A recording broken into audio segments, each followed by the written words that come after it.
Acara selanjutnya kita lanjutkan, yaitu sambutan dari Kepala Dinas Koperasi dan UKM Provinsi Sumatera Selatan, Bapak Insinyur Haji Amiruddin MSI, yang dalam hal ini diwakilkan oleh Bapak Dr. Andes Hermansyah Kodo selaku Sekretaris Dinas Koperasi dan UKM Provinsi Sumatera Selatan. Untuk Pak Hermansyah, waktu dan layar kami serahkan.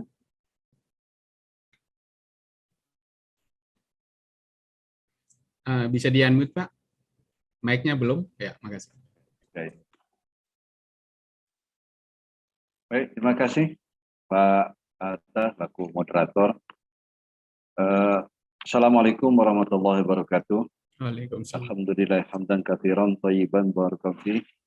Saya sapa dulu para panelis, terutama Bapak Edi Satria yang tadi sudah diwakili oleh Ibu Asdep, Ibu Iren, sudah lip kebetulan tadi. Kemudian Bapak Profesor Dr. Muhammad Adam SME, selaku Dekan Fakultas Ekonomi Universitas Sriwijaya. Bapak Muhammad Riza Pahlevi, Dr. Muhammad Riza Pahlevi, Kabid P2 Humas Kanwil Sumatera Selatan. Bapak Dr. Mukhtaruddin, Nasihat IAI Wilayah Sumatera Selatan. Bapak Waluyo, dalam hal ini selaku fungsional penyuluh pajak.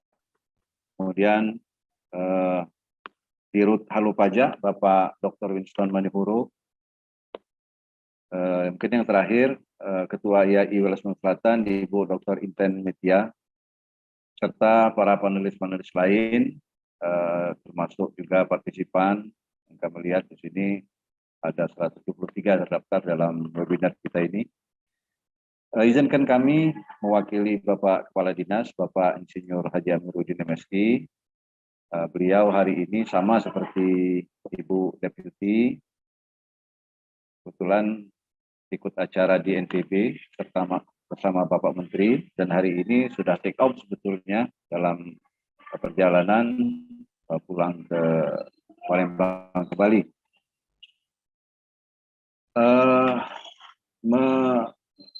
Merespon dari tema webinar kita pada hari ini, di mana sesuai dengan yang ada pada kami, tema hari ini adalah membahas tentang aspek perpajakan, masuk akuntansi sederhana bagi UMKM, serta sosialisasi Undang-Undang HPP yang berkaitan dengan UMKM dan TBS. Prinsipnya kami dalam hal ini selaku pemerintah Provinsi Sumatera Selatan, diwakili oleh Dinas Koperasi dan UMKM Provinsi Sumatera Selatan, sangat menyambut baik adanya webinar diskusi pada hari ini, karena bagaimana kita ketahui bahwa sudah disinggung tadi di pembicaraan awal, walaupun masih sebatas bincang-bincang tadi, salah satu yang menjadi tantangan kita ke depan ini di masa masih dalam kondisi suasana pandemi ini adalah untuk mendongkrak, memulihkan kembali sektor real agar dapat kembali normal seperti sebelum masa-masa pandemi.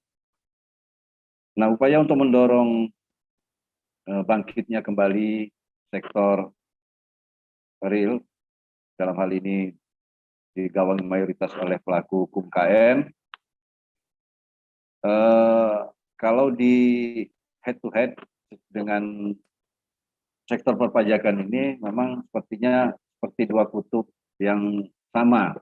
Jadi dalam tanda kutip terkesan bertolak belakang. Di satu sisi untuk menggairahkan sektor real ini, kita perlu mendorong, memberikan banyak kemudahan-kemudahan serta insentif-insentif agar mereka dapat mendapat dorongan yang kuat untuk mampu kembali bangkit. Namun jujur kita katakan bahwa dari sektor perpajakan ini sendiri kadang-kadang masih, sekali lagi mohon maaf, ini cuma kami mencarikan diksi yang menurut kami lebih lebih halus lagi, yaitu menjadi semacam tantangan bagi para pelaku UMKM ini. Karena di samping memang para pelaku UMKM ini sepertinya masih kurang sosialisasi dan kurang dalam hal edukasi, sehingga kesadaran mereka untuk serta kepatuhan mereka untuk membayar pajak ini masih perlu kita tingkatkan. Nah, oleh karena itu melalui forum ini sebetulnya sangat baik sekali, kami nyambut baik sekali. Harapannya mudah-mudahan para pelaku UMKM yang insya Allah juga berpartisipasi dalam webinar ini, pelaku partisipan, dapat tercerahkan. Karena sebetulnya dalam regulasi perpajakan sendiri sudah banyak sekali pemerintah mengambil kebijakan-kebijakan yang artinya lebih banyak sekarang ini condong keberpihakannya kepada sektor usaha kecil, mikro, dan menengah. Termasuk hari ini yang akan disosialisasikan adalah tentang harmonisasi undang-undang perpajakan, dan mungkin nanti akan terinformasikan secara baik bagaimana insentif-insentif yang akan dapat diperoleh bagi pelaku UMKM. Nah, sedikit mungkin Pak Moderator, Bapak-Bapak panelis sekalian, kami ingin menyonding dengan informasi terkait dengan program kegiatan yang saat ini sedang kami on progress, sedang kami jalankan, yakni kebijakan dari pemerintah pusat dalam rangka pembangunan sistem informasi data tunggal bagi UMKM, koperasi dan UMKM. Nah, tadi Ibu Asdep tadi kebetulan mewakili Bapak Menteri itu dari Deputi Pembiayaan, sedangkan SDIT ini deputi yang berbeda, yaitu Deputi Kewirausahaan. Jadi mungkin tidak salah bagi kami untuk menyampaikan informasi sebagai tambahan pengetahuan untuk bahan diskusi kita pada hari ini, bahwa pemerintah pusat, Kementerian Koperasi dalam hal ini melalui jajaran baik itu Dinas Koperasi UMKM Provinsi maupun Kabupaten Kota, ini sedang dalam dalam tahapan sinkronisasi dan sosialisasi untuk pembangunan basis data tunggal ke UMKM. Nah, basis data tunggal ke UMKM ini tentunya akan sangat penting sekali nanti maknanya apabila nanti sudah rampung, sudah paripurna, karena di dalam sistem pendataan ini diharapkan nanti akan diperoleh data-data yang betul-betul valid tentang kondisi koperasi dan UMKM ini, baik menyangkut data direktori maupun data profil dari UMKM itu sendiri. Nah, sebenarnya amanat dari PP 7/2021 tentang UMKM itu memang diamanatkan sekurang-kurangnya melalui basis data tunggal yang akan dibangun aplikasinya ke depan ini, itu akan memuat sekurang-kurangnya dua aspek data, yaitu tadi menyangkut data direktori, nama, alamat, jenis usaha, omset, profit, dan lain-lain, termasuk juga data profil dari pengusaha itu sendiri. Nah, saya kira ini sangat penting karena akurasi data ini akan sangat berpengaruh secara signifikan dalam hal penentuan pajak dari para wajib pajak itu. Nah, namun perlu kami sampaikan dalam perspektif kami selaku taruhlah pembina dari para UMKM ini, pada waktu kami webinar sosialisasi sekitar 2 minggu yang lalu, itu dalam diskusi kami sempat mengemuka dari beberapa panelis tentang harapan ke depan dalam hal perpajakan dari para pelaku UMKM ini. Sangat mengharapkan sekali jangan sampai nanti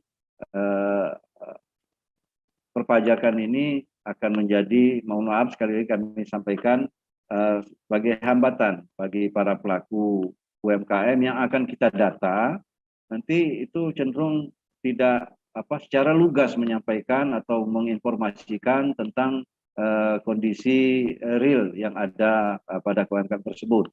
Karena secara fisiologis yang kami tangkap kondisi dari pelaku UMKM ini kadang-kadang masih begini Pak Salah, jadi mereka itu takut atau mereka itu sedikit enggan untuk memberikan data secara jujur, itu karena mereka punya persepsi nanti itu akan berkonsekuensi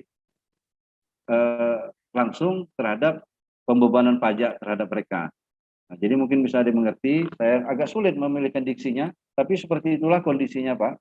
Sehingga pada waktu kami diskusi kemarin, besar harapan dari para peserta diskusi agar dalam hal perpajakan ini, terutama menyangkut regulasinya itu, agar ke depan bisa lebih ramah. Dalam arti baik itu ramah dalam hal prosedur yang lebih sederhana, walaupun kami yakin melalui reformasi ini sudah dijalankan, tapi karena ini forum ini saya kira pas bagi kami untuk menyampaikan harapan-harapan ini, maka kami kemukakan dalam forum ini. Kemudian ramah juga dalam hal tarif.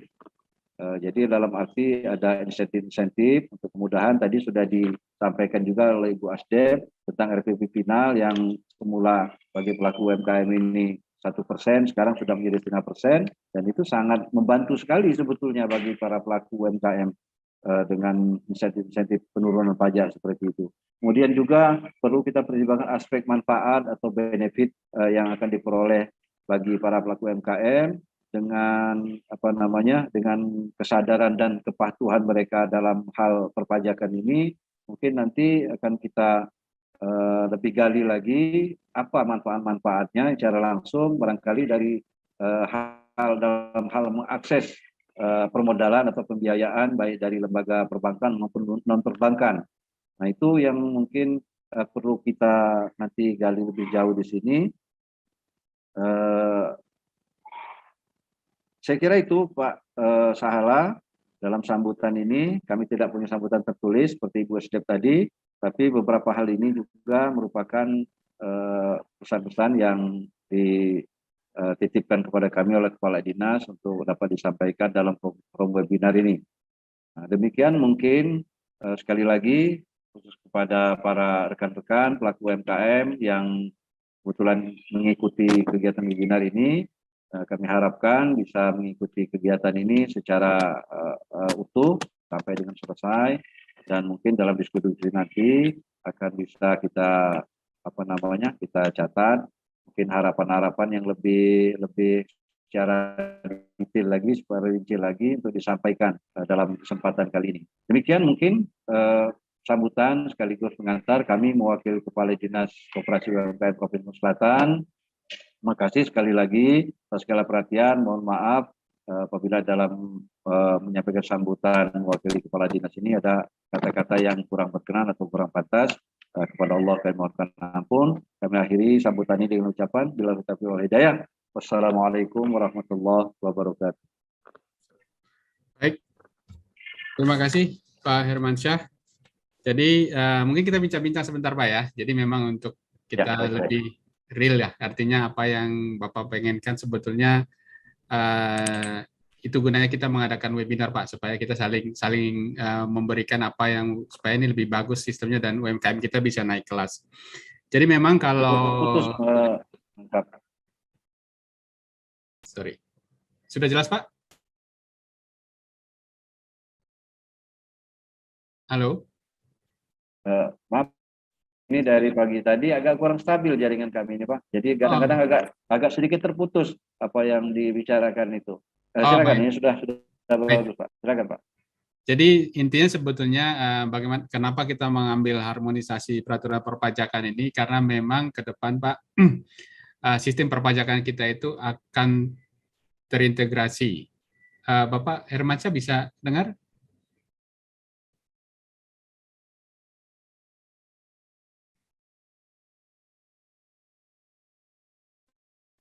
Enggak sempurna Pak, saya putus-putus, jadi suaranya itu kayak robot gitu.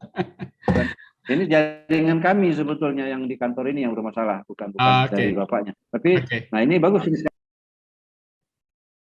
Terputus lagi kayak Bapak mute kayaknya Pak. Mic-nya. Silakan Pak. Ya, jadi memang ya sudah saya buka. Silakan Pak. Kalau kita lihat perkembangannya sistem informasi perpajakan pada tahun 2024, maka akan terintegrasi Pak. Jadi memang semua akan masuk sistem Pak. Jadi artinya memang tidak ada pilihan bagi UMKM kalau tidak masuk Pak. Makanya ini sekarang kan ada namanya program pengungkapan sukarela. Jadi memang ini salah satu cara UMKM kita untuk bisa masuk ke sistem dengan lebih mudah dan lebih murah Pak. Daripada nanti pada saatnya sudah jadi masalah gitu loh. Jadi memang ini yang lagi kita coba sosialisasikan. Mudah-mudahan nanti dari DJP bisa memberikan penjelasan lebih jelas kepada UMKM. Jadi memang kalau dari kita sendiri Pak, dari IAI berkepentingan sebetulnya begini Pak, tadi kita udah bicara dengan Ibu Iren, bahwa sebetulnya kita nih mau mencoba menginisiasi dari IAI maupun dari Halo Pajak untuk bekerjasama dengan universitas. Artinya kita akan menyiapkan tenaga kerja maupun aplikasi yang mudah digunakan oleh UMKM. Nah, Numan dalam prakteknya nanti bagaimana kita bisa terjamin Pak, UMKM-nya ini mau kita bantu gitu loh Pak. Karena memang kan Bapak sebagai pembina harusnya kan bisa mengarahkan ya, karena kan banyak kan nanti kan fasilitas-fasilitas yang diberikan. Jadi kita nih sebetulnya lebih ke arah sana Pak. Artinya dengan fasilitas-fasilitas yang Bapak berikan, kita bisa membantu. Artinya aplikasinya ada, tenaga kerjanya ada, dan ini nanti kita bicarakan karena memang dari sisi universitas sendiri ada namanya kampus Merdeka Belajar Kampus Merdeka.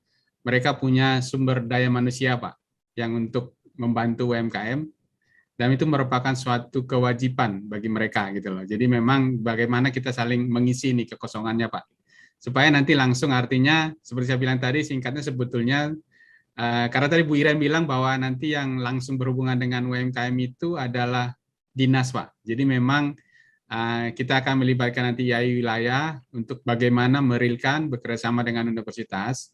Artinya kalau nanti universitas bersedia mendidik mahasiswanya untuk dijadikan membantu atau menyiapkan laporan keuangan, Pak.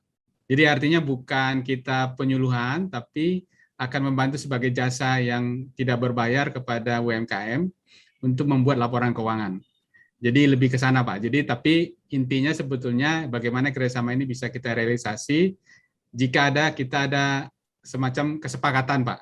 Artinya jangan sampai nanti mahasiswanya dididik tapi dari UMKM-nya nggak ada yang akan tempat jasa ini akan diberikan. Mungkin itu yang perlu kita discuss lebih lanjut Pak. Mungkin masukan dari Bapak bagaimana Pak? Ya, ya. Terima kasih. Jadi sudah saya tangkap apa yang disampaikan Pak moderator tadi. Jadi terkait dengan apa yang dikemukakan tadi bahwa akan ada integrasi program termasuk dalam hal pendataan antara perpajakan dengan KUMKM ini. Nah ini mungkin sebagai kabar baik bagi kami Pak. Dan ini kami sangat mendukung sekali kalau memang bisa data terintegrasi seperti itu. Cuman terkait juga dengan pembangunan basis data tunggal SIDT, Sistem Informasi Data Tunggal KUMKM yang sekarang sedang dilaksanakan oleh pemerintah pusat. Itu kalau kami lihat schedule-nya itu sama. Jadi memang ini kan pembangunan SIDT ini multi year sifatnya Pak. Jadi tahun 2021 persiapan, kemudian di tahun 2002 ini baru akan pelaksanaan, tapi masih terbatas di beberapa provinsi dan kabupaten terpilih. Nah, kemudian di tahun 2023 nanti dilanjutkan dan sisanya mungkin akan rampung pada 2024. Nah, jadi saya kira itu kalau kita soundingkan itu memang cocok. Jadi mungkin nanti mengarahnya ke situ.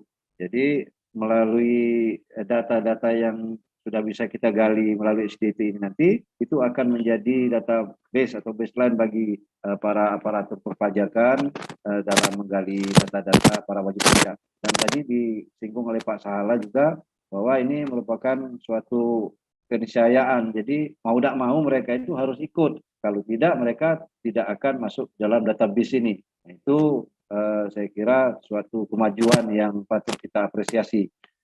Nah, saya juga ingin menanggapi apa yang juga disampaikan tadi.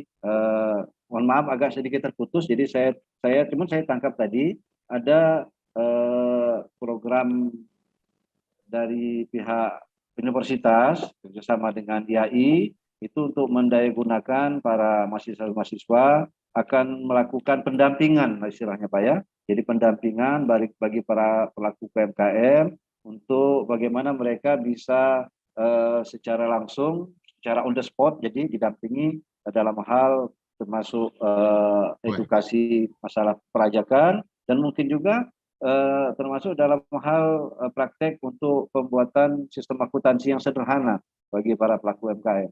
Nah, kami pun juga di Dinas Koperasi UMKM Provinsi ini, kami sebetulnya ada Balai Latihan Koperasi UMKM, Pak. Ada Balatkop dalam bentuk UPTD, Unit Pelaksana Teknis Dinas, dan itu juga dalam kurikulum kegiatan Balatkop ini juga setiap tahun itu ada memang pelatihan yang mengkhususkan dalam hal pengisian akuntansi sederhana. Tapi kalau soal perpajakan memang belum, Pak, karena memang untuk perpajakan ini lebih spesifik sepertinya. Jadi kesimpulannya kami sangat merespon dan sangat menantikan apa yang tadi Bapak sampaikan, baik itu dalam hal pendampingan para mahasiswa dari Unsri dalam hal ini ya, selaku universitas kita di Provinsi Sumatera Selatan ini, dan kami sangat nantikan apabila nanti kita akan bisa realisasikan baik dalam bentuk MOU atau kerjasama, dan selama ini dengan Unsri juga kami juga sudah melakukan kerjasama dalam hal mereka memberikan bantuan dalam bentuk narasumber untuk kegiatan-kegiatan pelatihan ini.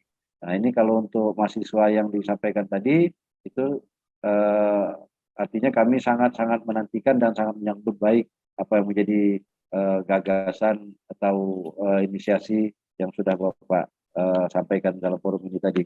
Mungkin itu saja Pak Sarah, terima kasih. Baik, terima kasih Pak Hermansyah. Terima kasih untuk kata sambutannya. Mudah-mudahan kita bisa segera Pak bikin MOU supaya nanti ini bisa langsung jalan Pak. Oke.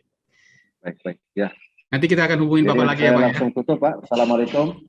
Ya, warahmatullahi wabarakatuh. Waalaikumsalam. Baiklah, terima kasih kepada Pak Hermansyah.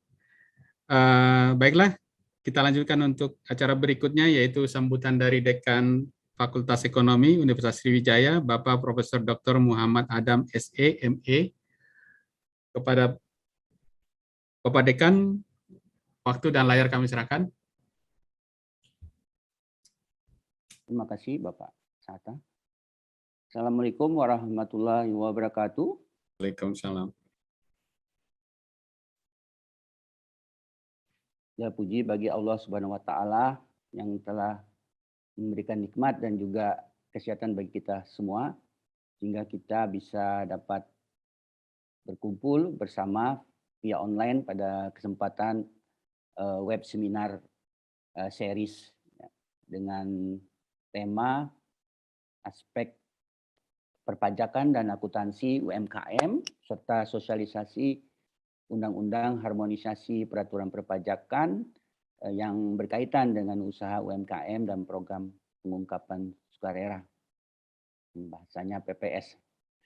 Salawat dan salam senantiasa kita limpah curahkan kepada Rasulullah Nabi Muhammad SAW yang selalu mewarnai kehidupan kita dan selalu menginspirasi semangat juang kita dalam menjalankan amanah dan membangun bangsa Indonesia. Selanjutnya, salam kenal dan hormat dari seluruh sivitas akademika dan tenaga kependidikan via online dari kampus Fakultas Ekonomi Universitas Sriwijaya, Bapak Ibu sekalian. Kampus proaktif, visioner, produktif, sinergitas, dan kompeten.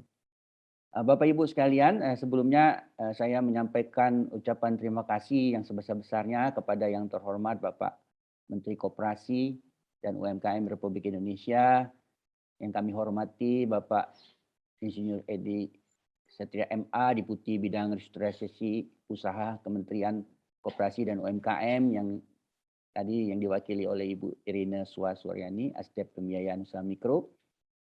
Yang kami hormati Bapak Haji Amiruddin MSI, Kepala Dinas Koperasi dan UMKM Provinsi Sumatera Selatan yang diwakili oleh Bapak Dr. Andes Hermansyah Kodo.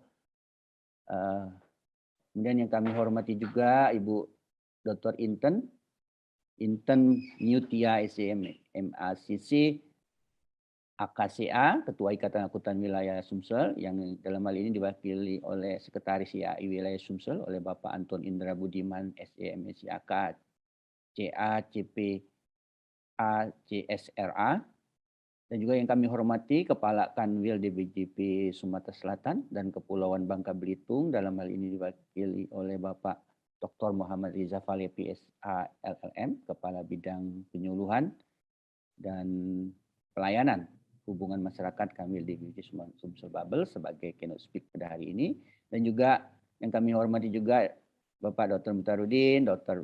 Piston Manihurup, Dr. Sa'atai di Pistemorang, dan Bapak Waluyo SME, dan Bapak Ibu sekalian yang tidak bisa saya sebutkan satu persatu dan tidak mengurangi salam takzim kami. Bapak Ibu dan sekalian yang saya hormati, atas terselenggaranya web seminar secara online pada hari ini yang merupakan kolaborasi antara Halo Pajak ya dan Kementerian Koperasi dan UMKM, Ikatan Akuntan Indonesia Wilayah Sumsel, Direktorat Jenderal Pajak Wilayah Sumsel Babel, Dinas Koperasi dan UMKM Provinsi Sumatera, sekaligus juga dengan Fakultas Ekonomi Sriwijaya. Nah, sebagaimana kita ketahui bersama, Bapak Ibu sekalian, UMKM ini merupakan tentunya salah satu penyokong perekonomian negara Republik Indonesia. Nah, sudah tentu diperlukan kepatuhan UMKM dalam bidang perpajakan yang merupakan aksi nyata dalam sumbangsi UMKM terhadap pembangunan negara. Nah, kepatuhan akan pajak UMKM ini dapat dicapai apabila UMKM dapat memahami penyusunan laporan keuangan serta memahami peraturan perpajakan yang terbaru yang berlaku pada saat ini. Nah, dengan dikeluarkan Undang-Undang Harmonisasi Perpajakan dan sedang berlangsungnya program pengungkapan sukarela hingga bulan Juni tahun 2022 ini, diharapkan akan menjadi tonggak perubahan peningkatan kepatuhan wajib pajak. Nah, melalui webinar ini kami juga berharap dapat mendapatkan sharing pengetahuan dalam upaya meningkatkan pemahaman bagi seluruh akademisi kami dan juga mungkin seluruh praktisi dan pelaku bisnis terutama UMKM dalam kepatuhan dalam bidang perpajakan. Nah, ke depan Pak Sa'ata dan Bapak Ibu sekalian, kami berharap bentuk-bentuk kegiatan seperti ini atau kegiatan-kegiatan lainnya yang berkualitas dapat diwadahi di dalam MOU dan Memorandum of Understanding dan Memorandum of Action atau PKS dalam rangka meningkatkan kualitas sumber daya manusia dan perekonomian bangsa Indonesia. Nah, pada kesempatan ini sekali lagi kami Fakultas Ekonomi merasa bangga dapat berkolaborasi dalam penyelenggaraan kegiatan webinar ini. Nah, demikian kata sambutan dari kami, kurang lebihnya mohon dimaafkan. Semoga kegiatan webinar ini dapat berjalan dengan lancar hingga akhir acara. Terima kasih dan salam sehat dan sukses selalu. Wassalamualaikum warahmatullahi wabarakatuh. Waalaikumsalam. Terima kasih Pak Prof. Jadi terima kasih sekali atas sambutannya. Jadi memang ya seperti tadi kita bicara di awal Pak, jadi intinya sebetulnya bagaimana kita saling memanfaatkan kebutuhan masing-masing Pak. Artinya kalau kita lihat di PP 7 itu kan Pak, mereka kan Kementerian Koperasi, Dinas maupun tingkat 1, tingkat 2 menyediakan aplikasi sederhana. Jadi memang kita melihat sebenarnya dari IAI bagaimana kita ini merangkum semua supaya profesi kita sebagai akuntan ini Pak bisa dimulai dari dari mahasiswa. Jadi artinya kalau kita bisa menghandle UMKM Pak, artinya kan sebetulnya kalau kita kerja di perusahaan besar, ya kalau kita misalnya ngurusin utang aja, yang taunya utang gitu loh. Tapi kalau kita terjun langsung di UMKM, kita akan mulai include semua dari mulai pemasaran sampai kepada gimana kita pembelian apa segala macam. Jadi memang akan sangat lengkap kalau kita terjun di UMKM. Jadi memang dari kita IAI sebetulnya bagaimana tadi sudah ada green light Pak dari Pak Hermansyah bahwa akan bersedia MOU. Jadi memang dari kita sendiri sebetulnya kita akan nanti coba jajakin lagi Pak dengan Pak Mutarudin dengan Bapak nih supaya bagaimana sebenarnya prakteknya, karena memang kita juga dari IAI belum tahu persis nih seperti sekarang apa nih Kampus Merdeka Belajar Kampus Merdeka, bagaimana pelaksanaannya, karena memang kalau kita menyediakan jasa Pak, kan itu continue Pak ya, harus berkelanjutan gitu loh. Jadi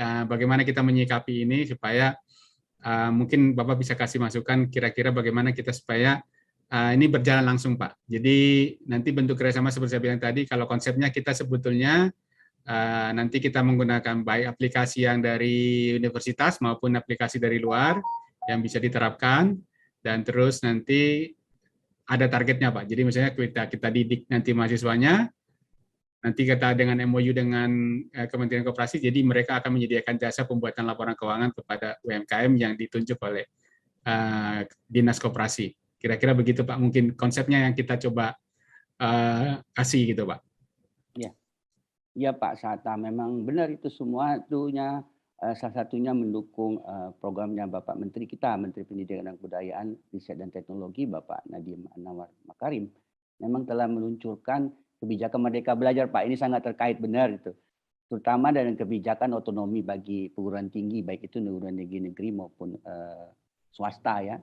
Ya salah satunya itu kalau kita ingin otonomi itu harus ada melakukan kerjasama Pak. Nah, kerjasama itu dengan organisasi atau universitas yang masuk top 100 World University ya. Nah, salah satunya itu tadi kerjasama itu dengan organisasi tadi Pak. Salah satunya tadi dengan Asosiasi Ikatan Akuntan misalnya, dengan pajakan dan seterusnya, dalam upaya kami dalam penyusunan tadi Pak, yang nanti kita meramu bersama Pak. Meramu bersama RPS-nya dalam penyusunan kurikulum. Nah itu dalam praktek kerja atau magang dan penempatan kerja bagi mahasiswa nantinya yang baru-baru ini disebutkan dalam diskusi kita sebelum-sebelumnya. Itu Pak yang kita bisa kita lakukan nantinya. Baik Pak, terima kasih masukannya. Jadi kita akan langsung nih mungkin dari teman-teman di wilayah, YAI wilayah, supaya bisa aktif nih kita nanti akan coba. Karena memang kita akan melibatkan YAI wilayah Pak, karena kita dari Jakarta ini agak terbatas. Ya, kebetulan Ibu Intan dosen kita juga yang diperbantukan ya. Siap itu nanti. Ya, jadi memang kalau misalnya ini sudah bisa berjalan, kita berharap artinya kan gini Pak, Bapak mendidik, artinya kan kalau sekarang kan kasihan mahasiswanya Pak, harus cari sendiri apa segala macam. Kalau ini kalau misalnya sudah ada targetnya dan kita bisa goalnya ada dan lebih mudah, jadi artinya kontinuitasnya bisa terjamin. Itu sih yang kita lihat sebetulnya Pak. Siap. Baik Pak, terima kasih Pak Profesor Muhammad Adam. Ya, saya izin Pak ya, boleh Pak ya? Ya, makasih Pak. Terima kasih banyak. Ya, salam sehat dan sukses bagi semuanya ya. Assalamualaikum. Ya. Waalaikumsalam Pak. Baiklah, kita akan masuk ke acara selanjutnya, yaitu keynote speech oleh Kepala Kanwil DJP Sumatera Selatan dan Kepulauan Bangka Belitung, Ibu Roma Dania. Dalam hal ini diwakilkan oleh Bapak Dr. Muhammad Riza Falevi, SH LMM, Kepala Bidang P2 Humas Kanwil. Bisa ditampilkan CV-nya Bapak Falevi? Kepala Bidang P2 Humas Kanwil Sumatera Selatan dan Kepulauan Bangka Belitung. Host bisa, ya. Baik, Bapak Dr. Muhammad Riza Falevi, SH LMM, Kepala Bidang P2 Humas Kanwil DJP Sumatera Selatan dan Kepulauan Bangka Belitung. Pendidikan beliau menyelesaikan sarjana hukum, jurusan Perdata, Fakultas Hukum Universitas Islam Indonesia, S2 dari Universitas of Denver, Colorado, dan S3 program Doktor Ilmu Hukum Universitas Indonesia. Pengalaman beliau, Kepala KPP Pratama Purworejo, Kepala KPP Pratama Klaten, Kepala Bidang Keberatan Banding dan Pengurangan Kanwil DJP Banten, Kepala KPP Madya Palembang, dan saat ini adalah Kepala Bidang Pelayanan Penyuluhan dan Humas Kanwil DJP Sumatera Selatan dan Bangka Belitung. Baiklah, kepada Pak Falevi kami serahkan layar dan waktu. Ya, terima kasih Pak Sata. Assalamualaikum warahmatullahi wabarakatuh. Selamat pagi, salam sejahtera kita semua. Yang terhormat Pak Dr. Andes Herman Sakodo, Sekretaris Dinas Koperasi dan UKM Provinsi Sumsel. Yang terhormat Profesor Dr. Muhammad Adam SEME, Dekan Fakultas Ekonomi Industri. Yang terhormat Pak Dr. Winston Manihuruk, SERK MSI CACTL dari Utama Halo Pajak. Yang terhormat narasumber pada hari ini ada Pak Dr. Muhtarudin AK MSI CA. Ini partner kami Pak Muhtarudin ini di Tech Center di Unsri. Dan yang terhormat Bapak Waludro MSI ini adalah penyuluh Madya di Kanwil Sumatera Selatan Bangka Belitung. Dan yang terhormat Ibu Dr. Intan Mutia SE MACC AK CACS PNS dan CSRA, dan hadirin yang hadir melalui Zoom meeting yang tidak dapat saya sebut satu-satu. Puji syukur kita panjatkan kepada Tuhan Yang Maha Kuasa, hari ini kita bisa berkumpul di sini untuk berbicara, berdiskusi tentang aspek perpajakan dan akuntansi UMKM serta sosialisasi undang-undang harmonisasi peraturan perpajakan yang berkaitan dengan usaha UMKM dan BPS. Salam dari Bu Kanwil Ramadhania. Saat ini beliau sedang mengikuti Rapimnas langsung di Bali. Sedangkan kalau saya habis ini pamit Pak Sahata karena kami juga ikut Rapimnas tapi lewat Zoom. Jadi yang ke sana kepala kantor wilayah, yang lain lewat Zoom seluruh Indonesia. Nanti saat di sini saya mohon izin pamit untuk melanjutkan acara yang lain. Bapak Ibu, untuk membersihkan waktu, ya saya akan bercerita sedikit tentang perpajakan, kebijakannya, makronya, nanti tentang mikronya, tentang teknisnya Pak Waluyo akan menjelaskan.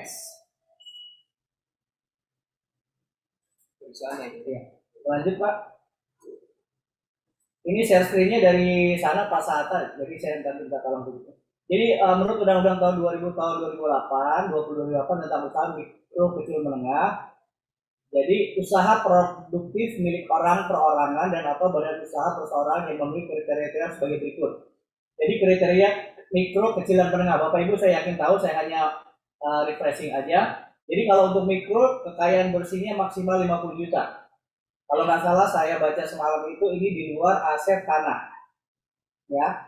Kemudian hasil penjualannya maksimal 300 juta bruto untuk mikro. Nah, untuk kriteria kecil, maka kekayaan bersihnya di atas 50 juta sampai dengan maksimal 500 juta. Ya. Kemudian hasil omsetnya di atas 300 juta sampai dengan maksimal 2,5 miliar. Nah, masuk kriteria menengah adalah kekayaan bersih di atas 500 juta sampai dengan maksimal 10 miliar dan peredaran bruto hasil penjualan di atas 2,5 miliar sampai dengan maksimal 50 miliar. Ini kriterianya menurut Undang-Undang 20 tahun 2008 tentang UMKM, usaha mikro kecil menengah. Oke, next.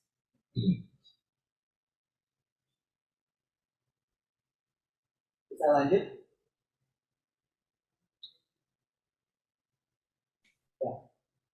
Ini dari kami ambil dari www.kemenko.pukm ya, YB, jumlah unit UMKM di Indonesia. Cuman memang kemarin kami coba tarik datanya terakhir baru sampai 2019 Bapak Ibu. Jadi 2019 kita ketahui adalah tahun terakhir sebelum pandemi di Indonesia. Jadi untuk data 2020-2021 kemarin kami belum dapatkan data yang bersumber dari website ini. Nah, untuk di Sumatera Selatan sendiri, mohon maaf kalau nanti salah Pak Hermansyah. Jadi untuk Provinsi Sumatera Selatan ada dengan 16 kabupaten kota, itu jumlah UMKM-nya ada 209.155 2021. Nah, kami juga sih menampilkan Provinsi Bangka Belitung di mana Kanwil Sumsel Bubble ini juga membawahi Provinsi Bangka Belitung. Oke, next, lanjut.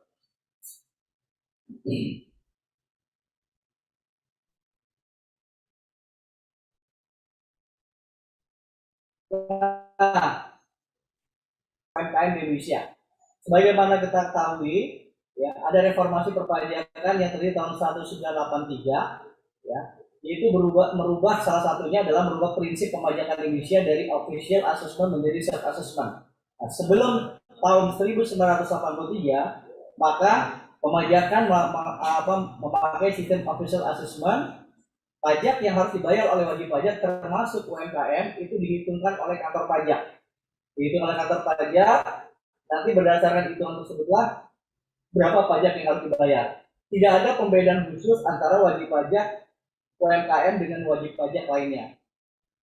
Nah, kemudian setelah tahun 83 itu berlaku rezim Undang-Undang Pajak Penghasilan, yaitu Undang-Undang Nomor 783 sampai dengan 2013 itu berlaku sistem pemajakannya self assessment. Self assessment artinya wajib pajak itu menghitung sendiri, memperhitungkan sendiri membayar sendiri pajaknya dan melaporkan sendiri pajaknya. Nah, ini pun tidak ada perlakuan khusus untuk wajib pajak UMKM dengan wajib pajak lainnya, yang baik badan maupun wajib pajak BUT lainnya. Dia mengikuti undang-undang PPh yang berlaku pada saat itu. Nah, cuman ini berubah cukup drastis, yaitu tahun 2013 dengan diterbitkannya peraturan pemerintah nomor 46. Ya, PP 46 ini adalah khusus untuk wajib pajak UMKM. Sistem pemajakannya tetap self assessment, jadi wajib pajak silakan menghitung sendiri, memperhitungkan sendiri, membayar dan melaporkan. Ya, tapi sifat pemajakannya berubah menjadi final. Sifatnya final, tarifnya 1% ya dari peredaran usaha. Ya, jadi di PP 46 ini diperkenalkan sistem pembayaran baru yang diperuntukkan khusus untuk UMKM dengan pengenaan pajak final dengan tarif 1%. Nanti silakan dielaborasi dengan Pak Waluyo, final itu apa, konsekuensinya apa, dan lain-lain. Nah, kemudian tahun 2018 ya itu keluar PP ganti PP 46 ya. Dengan tarif, jadi tarif pemajakannya berubah menjadi 0,5%. 0,5% dari tadinya 1% jadi 0,5.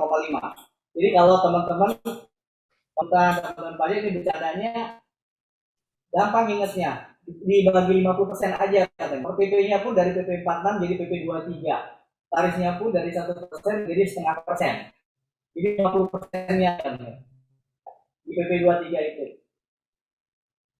Tahun 2018 PP 23 tadi sudah juga dijelaskan oleh Bu Asdep dari Kementerian UMKM tadi, nanti juga diperjelas lagi oleh Pak Waluyo ketika nanti sesi narasumber dan mungkin dari Pak Mutarbi juga.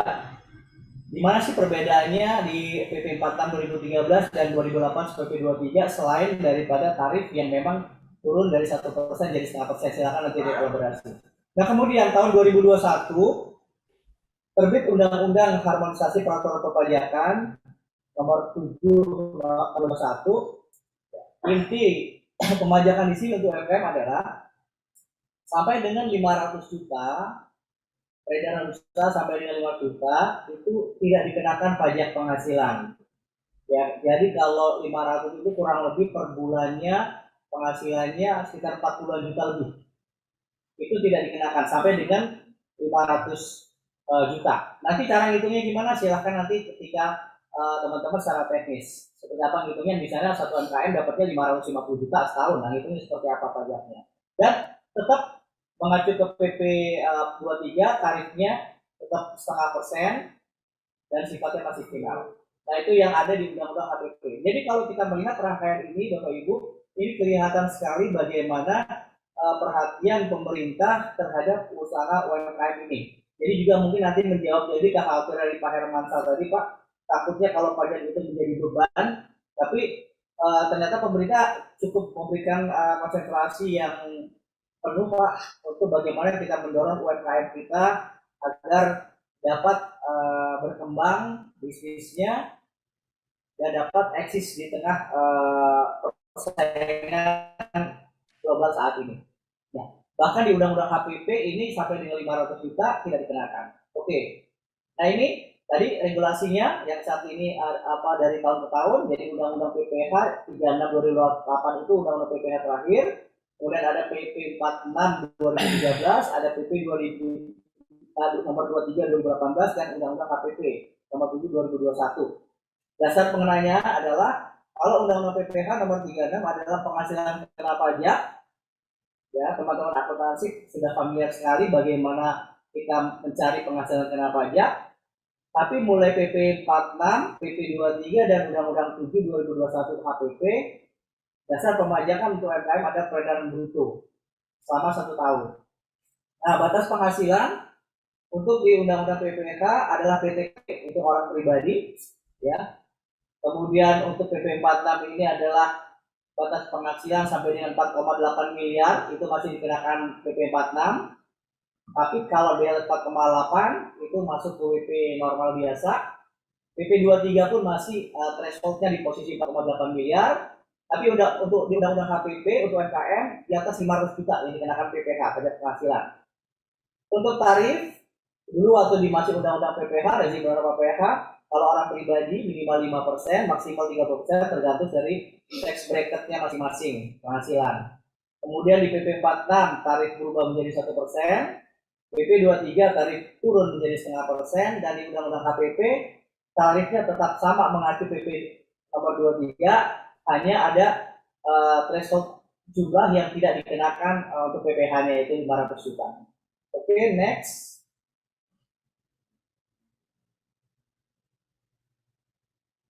Nah, bagaimana saya sedikit bercerita tentang realisasi penerimaan pajak kontribusi UMKM di Kanwil Sumatera Selatan Bangka Belitung, Bapak Ibu.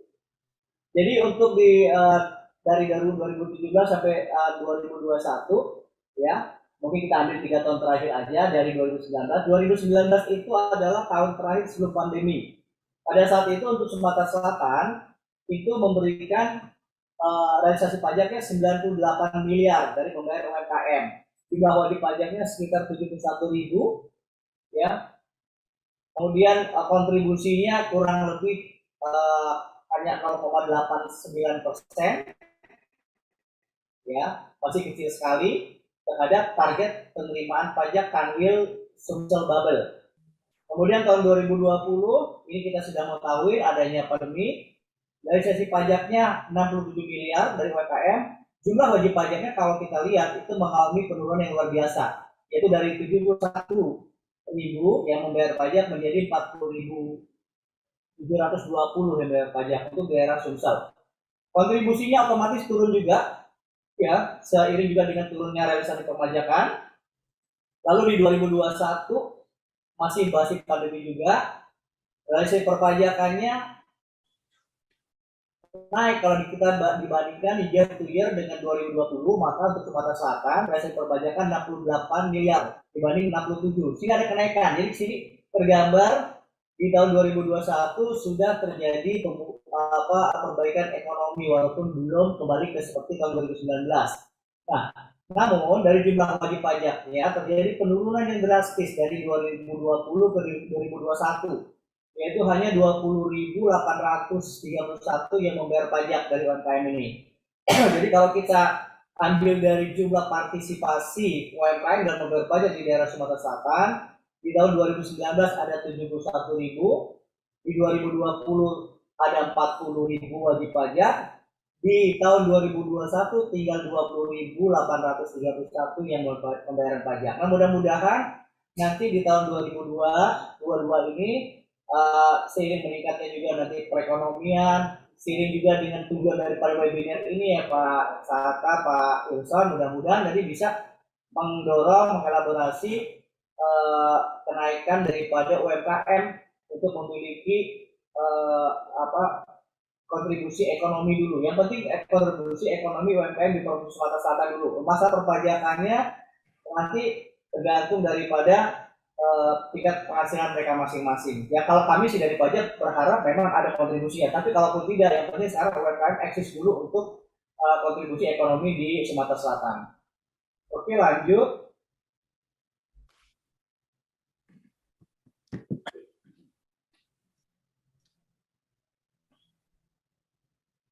Nah, memasuki tahun 2020 tadi saya bilang itu kita sama-sama tahu ada pandemi COVID yang menghantam negara termasuk negara kita. Next, lanjut.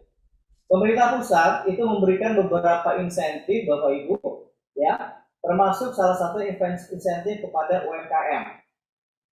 Jumlah insentifnya adalah di next berikutnya, di slide berikutnya.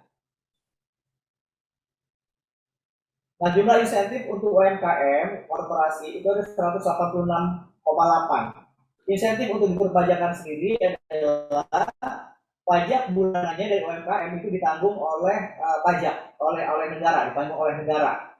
Ya, ada beberapa persyaratan bagaimana cara UMKM untuk mendapatkan insentif di bidang pajak ini. Kalau di luar non pajak kita sama-sama tahu adanya kemarin juga pengurangan bunga bank, ya, ada beberapa persen yang nanti ditalangi oleh pemerintah dan lain. Tapi jumlah totalnya untuk tahun 2019 21 kemarin itu 186,8 triliun itu insentif untuk UMKM dan korporasi. Oke, lanjut. Next.